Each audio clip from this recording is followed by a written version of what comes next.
Kami masih mengenang Pak Yakub Utama bersama wartawan senior harian Kompas, Mas Budiman Tanurejo dan juga Prof. Azra yang masih bergabung bersama kami melalui sambungan Zoom. Prof. Azra, saya membaca bahwa Prof. Azra pernah menyatakan bahwa harian Kompas punya peran penting dalam memelihara kemajemukan, tentu ini tidak lepas dari sosok Pak Yakub Utama. Bagaimana Prof. Azra kemudian bisa mencetuskan itu? Kompas berperan penting memelihara kemajemukan. Oh iya, itu jelas sekali. Karena apa? Karena dalam seperti yang tadi saya kemukakan, visi kebangsaan Pak Yakub itu begitu kuat ya, dan Pak Yakub memahami betul, dan ini bahkan menjadi apa itu, darah daging dia, bahwa memang Indonesia ini dibangun di atas kemajemukan, di atas pluralitas yang bermacam-macam itu, suku bangsa, kemudian agama, kemudian sosial ekonomi dan macam-macam. Ya, oleh karena itu memang kemajemukan ini harus dipelihara, harus dipelihara. Oleh karena itulah saya kira seperti yang tadi saya katakan, Pak Yakub itu dengan secara sadar itu mengarahkan apa yang menjadi pikirannya ini ke dalam kebijakan redaksi. Ya. Wah, saya nggak bertanya kepada kawan-kawan redaksi Kompas, termasuk Mas Budiman dan lain sebagainya. Dulu sebelumnya juga ada banyaklah kawan-kawan saya nggak nanya, tetapi di dalam observasi saya, pengamatan saya, memang komitmen yang menjadi komitmen seumur hidup Pak Yakub itu adalah bagaimana memelihara kemajemukan itu dan membuat Indonesia itu tetap bersatu. Dan ini kemudian oleh karena itulah misalnya laporan-laporan, tulisan-tulisan, artikel yang ada di Kompas itu adalah artikel-artikel yang memang lebih mendorong untuk persatuan itu. Ya. Integrasi itu daripada misalnya tulisan yang mungkin bisa membuat kontroversi, bisa menghebohkan dan lain sebagainya yang tidak baik untuk kebangsaan dan keindonesiaan itu. Baik, itu adalah pandangan dari Prof. Azra terkait dengan Kompas dan juga Pak Yakub Utama yang punya peran penting untuk menjaga kemajemukan di Indonesia. Saat ini saya juga telah bergabung, saudara, dengan mantan Wakil Presiden Republik Indonesia, Pak Yusuf Kalla. Selamat sore, Pak Yusuf Kalla.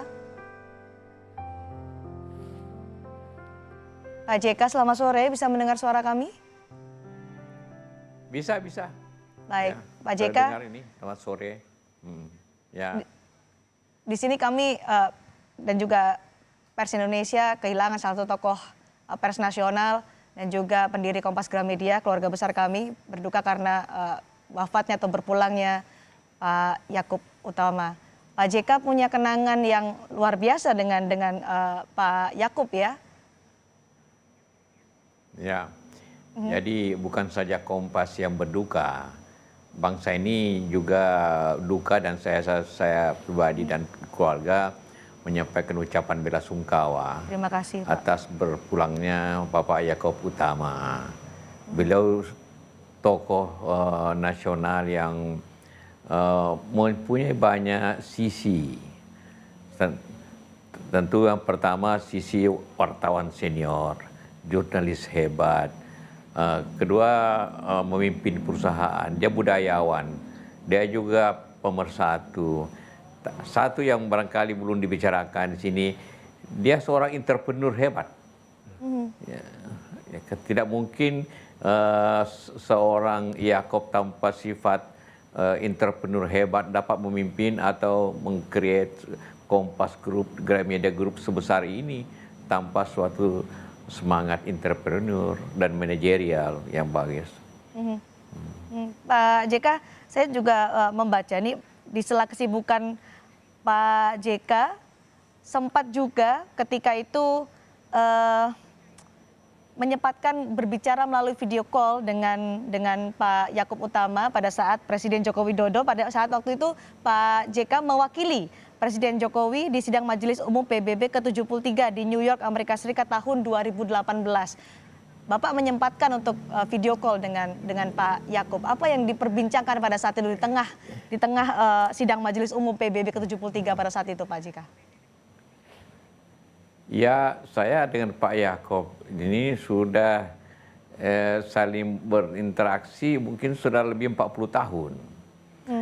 Setiap kali Kompas mengadakan seminar atau diskusi ekonomi zaman dulu itu, dengan Pak Emil dan teman-teman lain, pasti saya diundang dari Makassar untuk hadir untuk membicara perspektif Indonesia Timur. Jadi itu berlanjut terus sampai lama. Malah saya diminta pernah kan jadi host Kompas TV, Anda itu awal-awalnya. Iya. Jadi itu 2 tahun saya diminta langsung oleh beliau juga untuk memberikan perspektif ini. Nah kalau di luar negeri juga saya berbicara tentang keadaan nasional waktu itu. Bagaimana pandangan luar negeri. Kita berbicara, saya minta saran-saran beliau juga bagaimana kita suasana nasional itu dapat menjadi bahagian daripada contoh-contoh yang baik untuk dunia internasional. Karena saya selalu mewakili internasional di situ. Apa yang pada saat itu kemudian Pak Yaakob sampaikan kepada Bapak? Ya, yang penting bahwa ada suatu spirit persatuan. Juga bagaimana memecahkan konflik-konflik di dunia ini. Dan bagaimana kita tetap memajukan persatuan begitu, khususnya di ASEAN ini. Bagaimana ASEAN tetap bersatu untuk menjadikan suara ASEAN lebih didengar orang. Baik.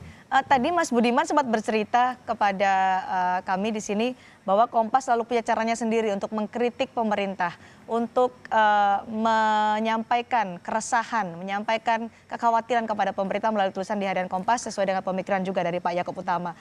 Pak JK ketika menjadi wakil presiden terkritik melalui harian Kompas, melalui Pak Yaakob seperti apa Pak pada saat itu? Iya, gaya Kompas kan sudah banyak yang memberikan bahwa mengkritik tanpa menampar gitu kan.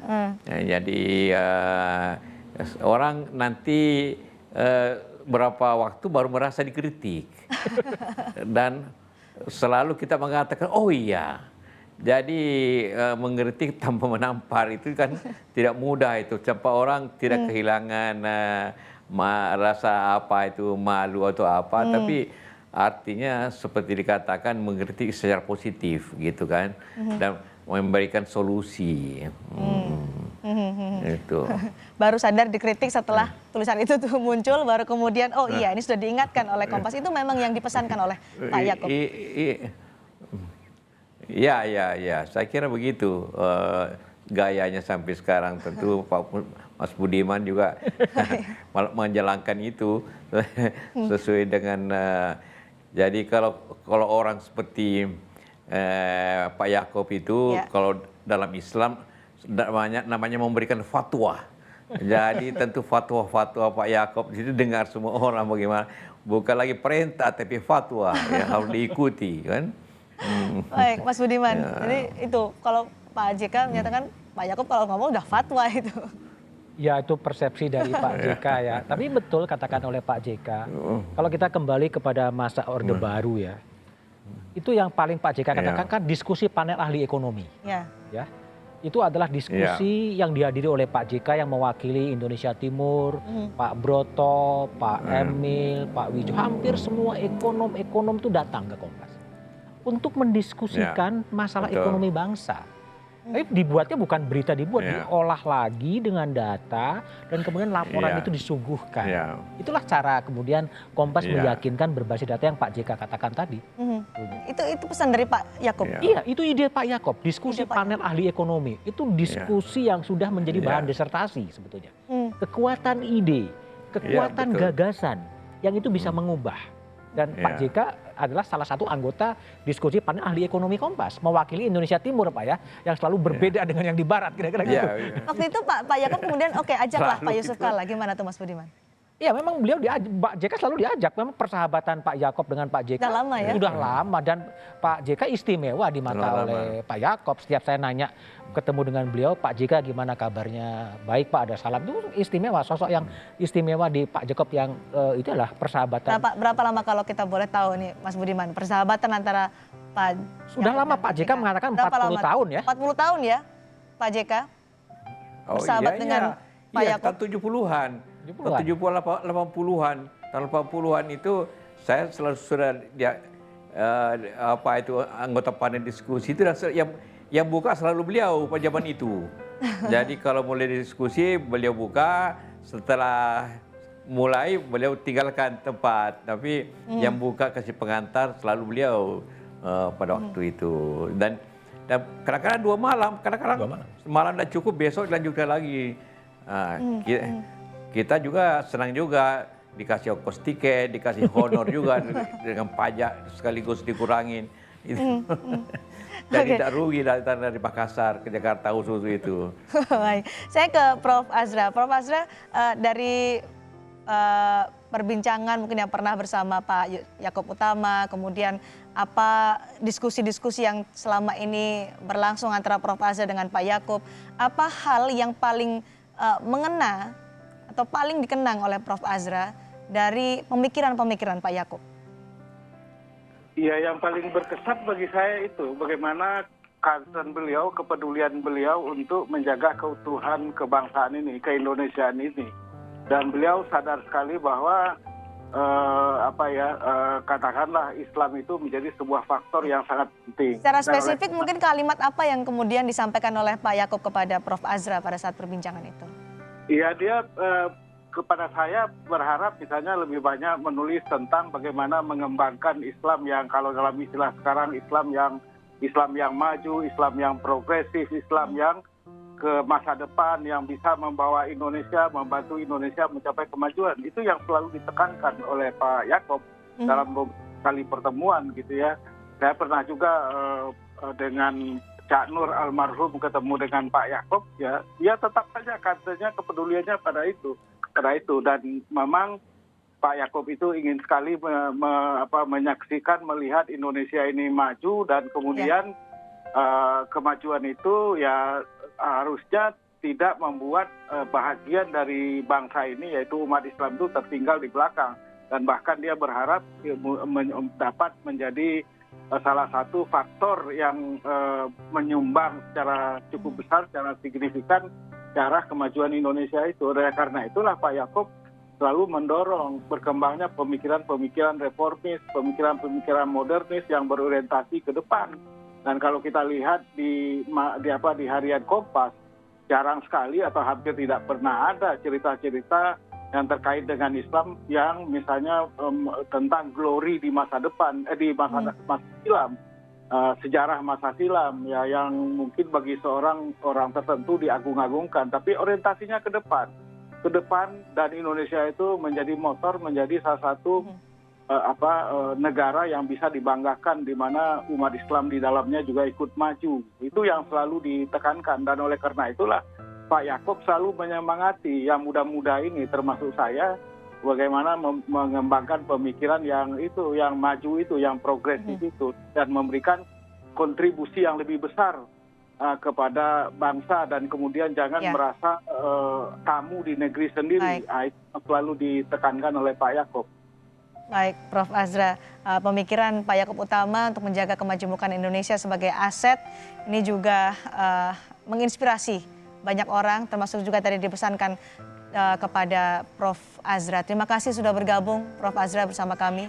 Dan tetaplah bersama kami saudara, Breaking News Kompas TV akan kembali selepas jeda.